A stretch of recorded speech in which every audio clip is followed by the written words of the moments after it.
Hi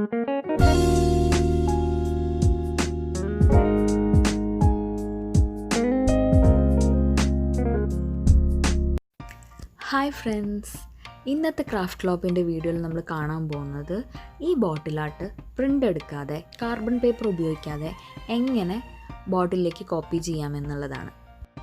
വീഡിയോയിലേക്ക് കടക്കണേക്കാട്ടി മുന്നേ ഒരു കാര്യം കൂടി, ഈ ചാനൽ ഒന്ന് എല്ലാവരും സബ്സ്ക്രൈബ് ചെയ്തിട്ട് സപ്പോർട്ട് ചെയ്യണം. തൊട്ടടുത്തൊരു ബെല്ലൈക്കൺ ഉണ്ടല്ലോ, അതുകൂടെ ഒന്ന് ക്ലിക്ക് ചെയ്യണം കേട്ടോ. നിങ്ങൾ നിങ്ങളുടെ ഫോണിൽ ആഫ്രിക്കൻ ട്രൈബൽ വുമൺ സിലുവറ്റ് എന്ന് ഗൂഗിളിൽ പോയിട്ട് സെർച്ച് ചെയ്ത് കഴിഞ്ഞാൽ നിങ്ങൾക്ക് ഇങ്ങനത്തെ ഒരുപാട് ഇമേജസ് കിട്ടും. അപ്പോൾ അതിൽ നിങ്ങൾക്ക് ഇഷ്ടമുള്ളൊരു ഇമേജ് സെലക്ട് ചെയ്യുക. ഞാൻ സെലക്ട് ചെയ്തത് ഈ ഇമേജാണ്. എൻ്റെ മൊബൈലിലാണ് ഞാൻ ഷൂട്ട് ചെയ്യുന്നത്, അതുകൊണ്ടാണ് കേട്ടോ ഐപാഡിലെടുത്തത്. നിങ്ങൾക്ക് ഇതേ സംഭവം മൊബൈലിൽ തന്നെ ചെയ്യാവുന്നതേ ഉള്ളൂ. A4 ഷീറ്റ് വെച്ചിട്ടാണ് ഞാൻ കോപ്പി ചെയ്തെടുക്കുന്നത്. നമ്മുടെ ഈ ഐപാഡാണെങ്കിലും മൊബൈലാണെങ്കിലും എല്ലാത്തിലും ലൈറ്റ് ഉള്ളതുകൊണ്ട് നമുക്ക് നോർമൽ പേപ്പറിൽ തന്നെ ഇമേജസ് നല്ല ക്ലിയർ ആയിട്ട് കാണാൻ പറ്റും. അപ്പോൾ ഞാനിത് ട്രേസ് ചെയ്തെടുക്കുകയാണ്.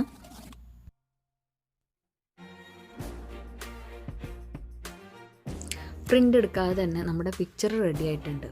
ഇനി കാർബൺ പേപ്പർ ഇല്ലാതെ ഇത് എങ്ങനെ ബോട്ടിലിലേക്ക് കോപ്പി ചെയ്യാം? ഇത് വലിയ സംഭവമൊന്നുമല്ല കേട്ടോ, നമ്മളൊക്കെ സ്കൂളിൽ ചെയ്തിട്ടുള്ള കാര്യം തന്നെയായിരിക്കും. ഈ ഇമേജിൻ്റെ അതായത് ഈ പേപ്പറിൻ്റെ ബാക്ക് സൈഡ് എടുക്കുക, വരച്ച ഭാഗത്തിൻ്റെ ബാക്ക് സൈഡ് എടുത്തിട്ട് ആ ഭാഗത്ത് നമ്മൾ പെൻസിൽ കൊണ്ട് ഷെയ്ഡ് ചെയ്യുക. അതായത് നമ്മുടെ പിക്ചർ എവിടെയാണോ അതിൻ്റെ താഴെയായിട്ട് ഏകദേശം നമ്മൾ പെൻസിൽ കൊണ്ട് ഇങ്ങനെ ഷെയ്ഡ് ചെയ്ത് കൊടുക്കുക. എന്നിട്ട് ആ പേപ്പർ ബോട്ടിലിൽ വെച്ച് സാധാരണ ട്രേസിങ് പേപ്പർ വെച്ച് നമ്മൾ വരയ്ക്കുന്ന പോലെ തന്നെ വരച്ചു കൊടുക്കുക. അപ്പോൾ ഓവറായിട്ട് എല്ലാ സ്ഥലത്തും പ്രസ് ചെയ്യാതെ കൈ തൊടാതെ നോക്കണം. ജസ്റ്റ് ഔട്ട്ലൈനിൽ മാത്രം, അല്ലെങ്കിൽ ഈ പെൻസിലിൻ്റെ ഇതുണ്ടല്ലോ ഷെയ്ഡ് ചില സ്ഥലത്തൊക്കെ പറ്റി പിടിക്കാൻ സാധ്യതയുണ്ട്. ഇനിയിപ്പോൾ അഥവാ അങ്ങനെ ബോട്ടിലായാലും കുഴപ്പമില്ല, നമുക്ക് അവസാനം ഒന്ന് ടച്ചപ്പ് ചെയ്ത് കൊടുക്കാം വൈറ്റ് പെയിൻറ്റ് വെച്ചിട്ട്. കണ്ടോ, പെൻസിൽ വെച്ചിട്ടാണെങ്കിൽ നമുക്കൊരു ക്ലിയർ ഇമേജാണ് കിട്ടിയേക്കുന്നത്. കാർബൺ പേപ്പറിൻ്റെ ആവശ്യമില്ല. ഇനി നമ്മൾ ഈ ട്രേസ് ചെയ്തെടുത്തിട്ടുള്ള ഔട്ട്ലൈന് ഒരു ബ്ലാക്ക് പെയിൻറ്റ് കൊണ്ട് വരച്ചെടുക്കാൻ പോവുകയാണ്.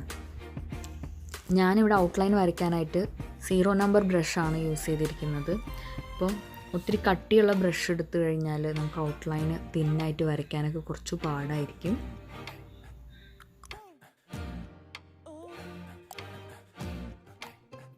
ഇപ്പം നമ്മളുടെ ഔട്ട്ലൈനിങ് പരിപാടികളൊക്കെ കഴിഞ്ഞിട്ടുണ്ട്. ഇനി ഉള്ളിൽ കളറ് ഫില്ല് ചെയ്യണം.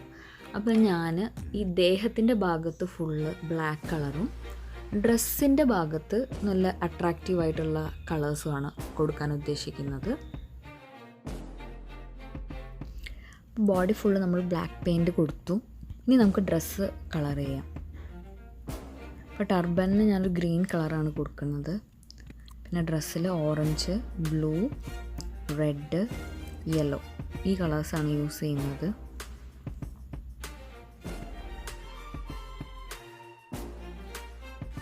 ഇതിൻ്റെ ഇടയിൽ ബ്ലാക്ക് ഡോട്ട്സും കൂടെ കൊടുത്തു കഴിഞ്ഞാൽ നമ്മുടെ പെയിൻറ്റിങ് ഫിനിഷായി. നമ്മൾ ട്രേസ് ചെയ്തപ്പോൾ ചില സൈഡിലൊക്കെ പെൻസിലിൻ്റെ ഷെയ്ഡ് വന്നിരുന്നു. അപ്പോൾ അതൊക്കെ ഒന്ന് വൈറ്റ് പെയിൻറ്റ് വെച്ചൊന്ന് ടച്ചപ്പ് ചെയ്ത് കൊടുക്കുകയാണ്. ആ പരിപാടിയും കൂടി കഴിഞ്ഞാൽ നമ്മുടെ ബോട്ടിൽ നെക്കിൻ്റെ അവിടെയും ബേസിലും ഞാനൊരു ബ്ലാക്ക് ത്രെഡ് ചുറ്റിയിട്ടുണ്ട്. ബേസിലെ ബ്ലാക്ക് ത്രെഡിനോട് മാച്ച് ആവാൻ വേണ്ടിയിട്ട് ഞാൻ താഴ്ഭാഗത്ത് ബ്ലാക്ക് പെയിൻറ്റ് അടിച്ചു കൊടുക്കുകയാണ് ബോട്ടിലിന്. ഇത് ഫുൾ വൈറ്റ് ബോട്ടിലായതുകൊണ്ട് ഈ ബ്ലാക്ക് കളർ കൊടുക്കുമ്പോൾ അത് ഇങ്ങനെ എടുത്ത് കാണിക്കും. ഇപ്പോൾ ഫുൾ പരിപാടിയും കഴിഞ്ഞിട്ടുണ്ട്. നിങ്ങൾ ശ്രദ്ധിക്കേണ്ട ഒരു കാര്യം, ബേസ് കോട്ട് നല്ലോണം ഡ്രൈ ആയതിനു ശേഷം മാത്രമേ ഇമേജ് കോപ്പി ചെയ്യാൻ പാടുള്ളൂ. അപ്പോൾ നിങ്ങൾക്ക് ഈ വീഡിയോ ഇഷ്ടപ്പെട്ടു എന്ന് കരുതുന്നു. ഇഷ്ടപ്പെട്ടിട്ടുണ്ടെങ്കിൽ ലൈക്ക് ചെയ്യുക. അപ്പോൾ എല്ലാവരും സ്റ്റേ ഹാപ്പി. കമൻറ്റ് ചെയ്യാൻ മറക്കരുത് കേട്ടോ.